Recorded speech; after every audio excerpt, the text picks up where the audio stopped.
This is the eyes I want, and this is the look I will be creating. So let's do this. আমি একদম perfectly blend করছি না, আমি কিছুটা blend করে রেখে দিব এখানে।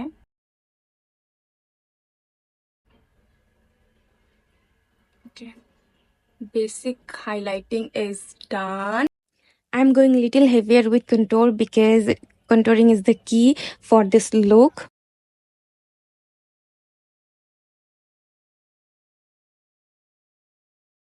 ব্লাশটা বাবল পিঙ্ক কালার টাইপের ছিল, যেটা কিনা একটু পিগমেন্টেডই ছিল। তো আমি এখানে প্রথমে হচ্ছে লিকুইড ব্লাশ দিয়ে নিয়েছি, এরপরে আমি এটাকে পাউডার ব্লাশ দিয়ে সেট করবো। অ্যান্ড আমি একটা ভেজা পাফ নিচ্ছি, এটা দিয়ে আমি আমার কনসিলারটাকে ব্লেন্ড করছি যেন কনসিলার ব্লাশ অ্যান্ড কন্ট্রোলিং একসাথে সব সুন্দর করে ব্লেন্ড হয়ে যায়।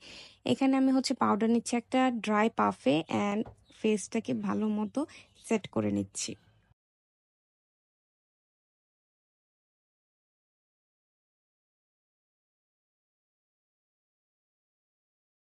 পেল পিঙ্ক কালার একটি ব্লাশ নিচ্ছি এবং আমি আমার লিকুইড ব্লাশটাকে সেট করছি। অ্যান্ড ব্রাশে যে ব্লাশটুকু রিমেনিং আছে সেটা দিয়ে আমার আন্ডার আইজ অ্যান্ড যে হাইলাইটিং এরিয়াগুলো আছে সেই এরিয়াগুলোকে একটু ব্লেন্ড করে নিচ্ছি, সো দ্যাট এটা একটা সফট পিঙ্ক কালারের লুক দেবে। যে ফর আইজ আমি ইনার কর্নার থেকে খুবই সফট একটা হাফ কাট ক্রিজ করেছি এবং ব্রাউনের শেডগুলো দিয়ে আমি আউটার ভিটাকে কারেক্ট করে নিয়েছি অ্যান্ড এখানে ব্রাউন আইলাইনার ইউজ করছি।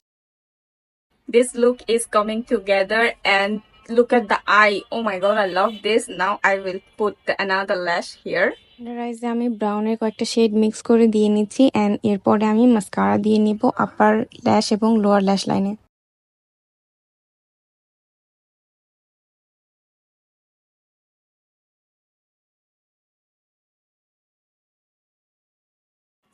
And this is the final look. You guys can tell this is so freaking beautiful.